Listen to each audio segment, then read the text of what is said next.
Cape Canaveral, 1985. A fluorescent conference room. A long table. A pot of coffee that's been reheated too many times. A flight director taps a pencil like a metronome. Across from him, an engineer slides forward a single page thin, quiet, almost embarrassed. On it, a small graph, a temperature line, and a risk curve that doesn't look like it belongs in a go meeting. Here's the contradiction. NASA is supposed to be the kingdom of math, the place where emotion is banned and reality wins, and yet again and again the deciding factor isn't physics, it's narrative, the story that sounds most reasonable in the room. Stay with me, because by the end you'll see the mechanism, the system, that makes smart people defend weak logic under pressure, and once you see it, you'll spot it in your job, your news feed, and your own decisions before it spots you. People love one explanation for disasters. They ignored the engineers. They got arrogant. They stopped caring. That story feels satisfying because it has villains, but it's usually wrong. The scarier truth is this: institutions don't fail because they stop using logic. They fail because they use the wrong kind of logic perfectly. They build a logic that optimizes for schedule, optics, internal harmony, and defendable paperwork instead of the messy, uncomfortable thing called truth. And NASA isn't uniquely evil here. NASA is uniquely documented. We have commissions, reports, testimony, engineering memos. We can watch the reasoning form in slow motion. So here's the contrarian thesis. The danger isn't bad data. It's good-sounding inference. The kind that can survive meetings but can't survive reality. And in a few minutes, you'll hear one question, that collapses that entire style of reasoning. That question is the beginning of the system. Watch to the end and I'll give you the full model, cleanly. Not a vibe, not a motivational poster. A working mental tool. Here's the common belief. If we just had more data, we'd make the right decision.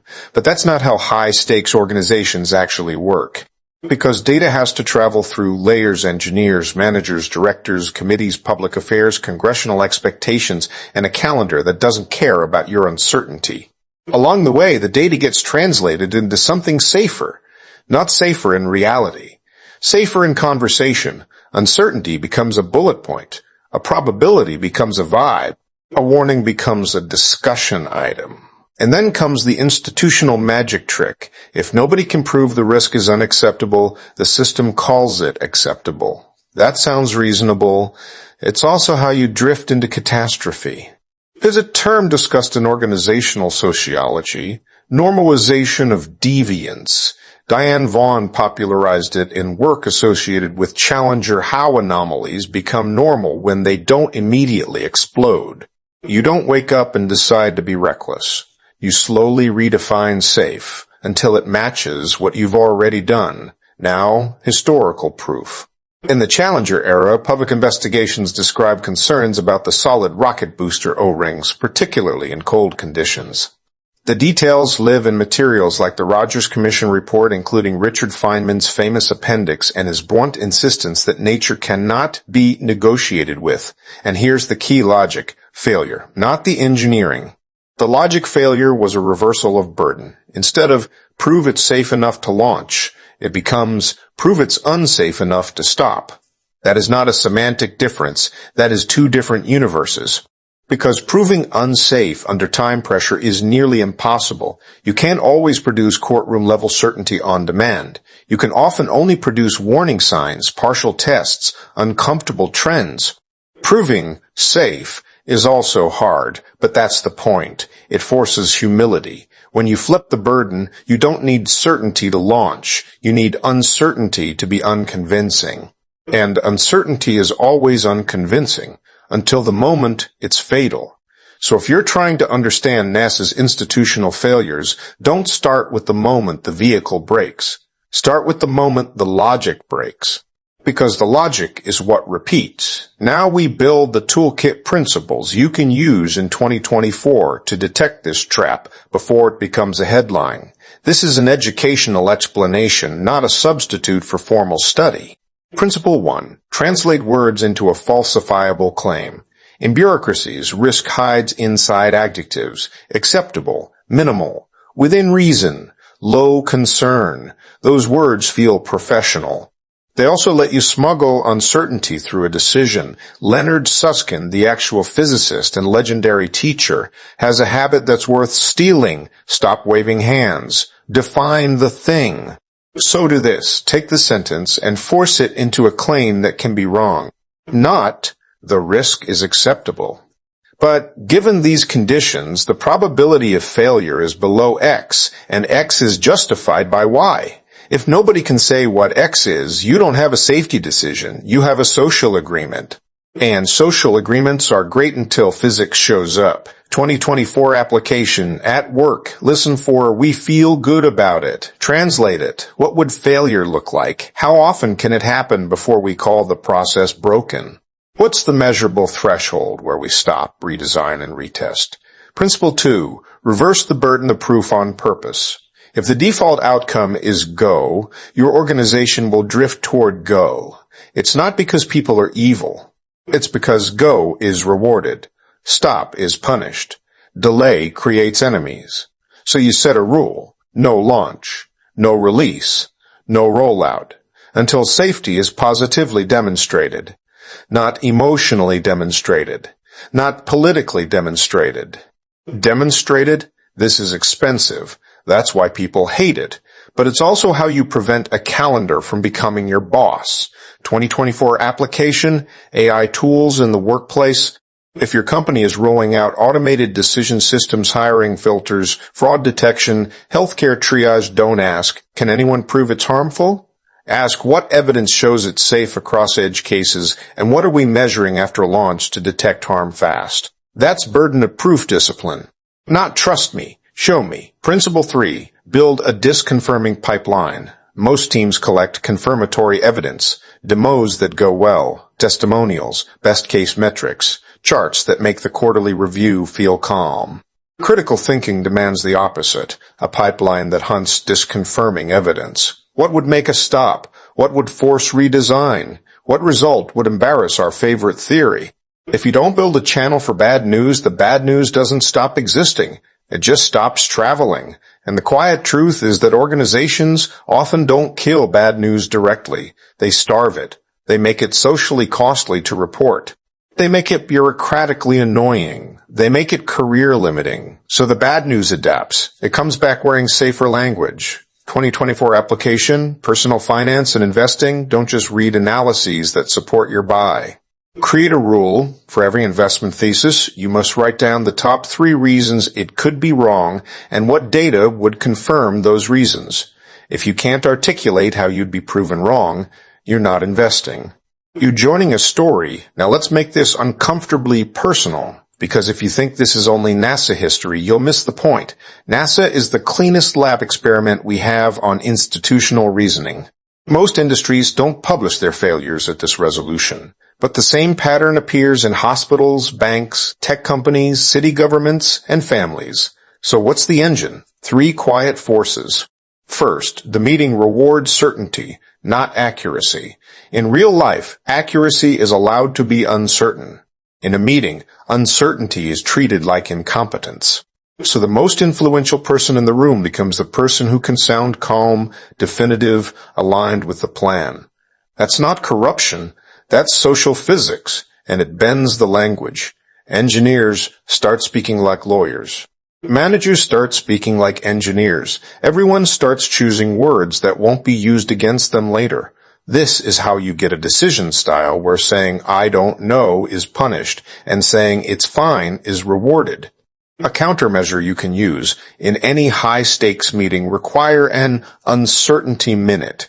1 minute where someone must state the biggest unknown, the worst plausible case, and the earliest signal you'd see if it's happening.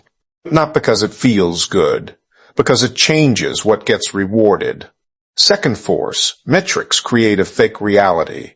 Metrics are necessary. They're also hypnotic. If you measure launches per year, on-time milestones, budget variance, those numbers become the scoreboard, and when humans have a scoreboard, they start playing the game the scoreboard describes. even when the scoreboard is not the mission. Safety becomes something you say you care about, while schedule becomes the thing you're actually managed on, and it gets worse. If the system is complex, safety is hard to measure directly. So organizations measure proxies, number of incidents, number of anomalies, number of red flags. But if reporting red flags slows the schedule, guess what happens to red flags? They don't disappear. They get renamed. A countermeasure. Pick one safety metric that is not a lagging indicator. Not accidents. Not failures. A leading indicator like the number of unresolved anomalies, the number of test exceptions waived, the number of times a decision was made without required data. Now you're measuring the logic, not just the outcome. Third force. Time pressure becomes a belief system. Time pressure isn't just stress. It becomes a philosophy. When you're behind schedule long enough, your brain starts editing reality. You start treating caution as a luxury item. And the organization starts sounding like this. We can't delay again. We'll look incompetent. We'll lose funding. We'll lose public support. Those statements might be true in the political universe, but they're irrelevant in the physical universe. Cold temperatures don't negotiate. Heat doesn't negotiate. Structural limits don't negotiate. So you need a firewall between physical reality and social reality. That firewall is procedure, but only if procedure is allowed to stop the train. If procedure can be overridden casually, it's not procedure. It's decoration, a countermeasure to find explicit stop authority. Not raise concerns, not recommend delay, real authority with real triggers that cannot be shamed, because shame is the tool time pressure uses. Principle 4, separate performance from understanding. This is the trap. When something works repeatedly, you start to believe you understand it. But success can be luck, margin, or untested conditions. A shuttle can launch many times. A system can work until the day you operate outside its hidden assumptions. So you ask, are we performing, or do we understand? Because performance creates confidence. Understanding creates constraints. 2024 application, cybersecurity. A company can perform fine for years with weak security. Then one breach teaches the real lesson. So you don't measure security by the absence of incidents. You measure by penetration testing, response time, and resilience under attack. No incidents doesn't mean safe. It can mean lucky. Principle 5, the one question kill shot. Here it is, the question I promised. When someone argues, we've done it before, ask, what changed? Not in the story, in the conditions. Temperature, load, schedule pressure, supplier quality, team turnover, inspection standards, political spotlight. Because we've done it before is not an argument. It's a memory. And memory does not control physics. 2024 application, health and fitness. If a routine worked before, ask what changed. Sleep, stress, age, medication, injury history. Same plan, different body, different outcome. And this is where my channel's fictional mentor version of Leonard Susskind shows up. No myths, no family tree, just an inner voice that hates sloppy reasoning. He leans in and says, if your argument can't survive one ugly question, it wasn't logic. It was permission. That line stings because it's true. Now for the second proof moment, because Challenger wasn't the only time institutional logic rhymed with itself. For Columbia, the Columbia Accident Investigation Board report is one of the major public sources people point to when discussing the chain of events and the broader organizational factors. Different hardware, different failure chain. But the logic pattern echoed. Accounts suggest foam shedding had become, over time, something like a known issue and anomaly that did not always lead to catastrophe. And when something bad happens repeatedly without the worst consequence, institutions begin to treat it as evidence of safety. That's the inversion again. Not this is a warning, but this is survivable. And the meeting logic becomes dangerously tidy. We've seen it before. The vehicle came back before. We don't have proof this specific instance is fatal. Therefore, proceed. But reality doesn't care about therefore. Reality cares about contact, heat, structure, thresholds. In hindsight, people ask, how could they not stop? because the system wasn't built to stop. It was built to justify continuing unless someone could produce courtroom-level proof of disaster, and that proof usually arrives only after the disaster. So no, this isn't NASA was dumb. It's worse. NASA was full of intelligent people inside a system that made a specific kind of intelligence win. The intelligence that defends, the intelligence that explains, the intelligence that reassures. But the intelligence that prevents catastrophe is different. It quantifies. It tests. It interrupts. It refuses to let absence of proof become proof of absence. That's the system. Here's a simple demonstration you can run in any conversation. Take a pen. Draw 2 columns. Left side, evidence. Right side, story. Now listen to a high-stakes argument. Every time someone says something measurable, test results, temperatures, failure rates, put it under evidence. Every time someone says something interpretive, should be fine, we don't think, we feel, it's unlikely, put it under story. At the end, ask, if we removed the story column, would we still choose the same action? If the answer is no, your decision is being carried by narrative. Narrative is not evil. Narrative is how humans think. But narrative must be chained to evidence, or it becomes a vehicle for incentives.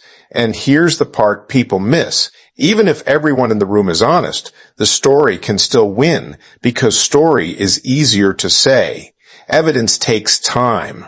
Evidence takes experiments. Evidence takes admitting what you don't know. Story is instant. Story is smooth. So the question becomes, is your organization optimized for smoothness or for truth?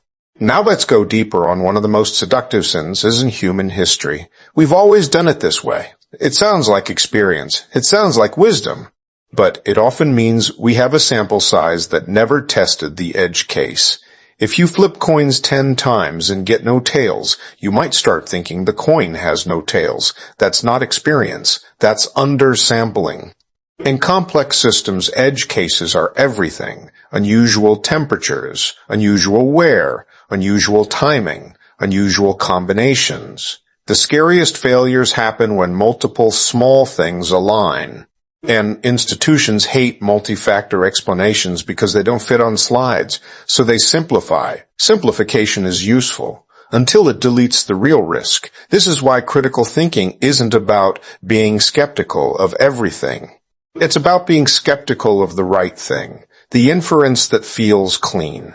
The cleaner it feels, the more you should ask, what did we omit to make it clean? Now, the unified model the system cleanly, from start to finish. Institutional logic failure often loops like this. First, ambiguous language. Acceptable risk. Low concern. Words that sound professional and mean almost nothing. Second, reversed burden of proof. Prove it's unsafe instead of prove it's safe. Third, no disconfirming pipeline. Bad news can't travel cleanly, so it arrives late, diluted, or not at all. Fourth, performance mistaken for understanding.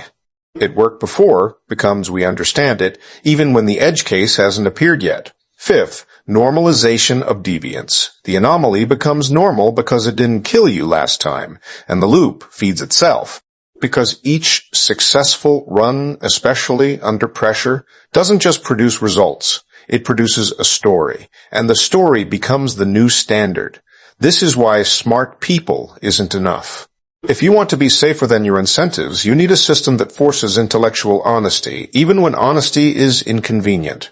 So the next time you hear, it's probably fine, we've always done it this way. No one can prove it's dangerous. Don't argue. Ask the one question, what changed? Then ask the second, what would change our mind? If they can't answer, you're not in a reasoning process. You're in a permission process. And permission process feel good right up until the moment they don't. If you want, the next video is the practical version of this, how to build a 2-page disconfirming checklist you can bring into meetings without sounding like a jerk, while still preventing bad logic from winning. And if you want more videos like this, subscribing helps. But the main thing is simple. Watch the next one, because we're going from theory to a tool you can actually use.